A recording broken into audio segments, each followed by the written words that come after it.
Ďalšia lahôdka na majstrovstvách sveta, druhý zápas v New Yorku, druhý gigant.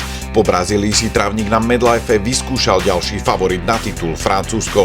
Jeho super zo Senegalu veril, že tak ako Kanárici zakopnú aj kohúti. Vy už samozrejme viete, že nezakopli a porazili Senegal 3-1 a bol to jednoznačne najlepší zápas, na akom som doteraz bol. Fantázia, najlepší zápas majstrovstiev zatiaľ. Ja sa vám ale vždy snažím priniesť, čo v telke vidieť nemôžete. Pobavil napríklad tento šofér na golfovom autíčku.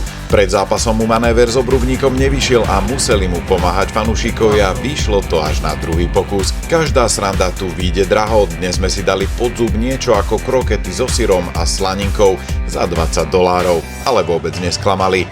To platí aj pre týchto sympatických fanúšikov, ktorí prišli až z Nepálu. Mňa potešilo aj veľa fanúšikov v dresoch Arsenalu, prekvapilo 3 ostatných chlapov v dresoch Kamerunu, spievajúcich americkú hymnu.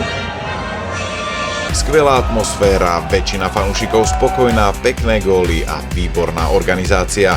Taký bol môj tretí zápas na MS. Štvrtý bude v piatok, Brazília Haiti. Vidíme sa.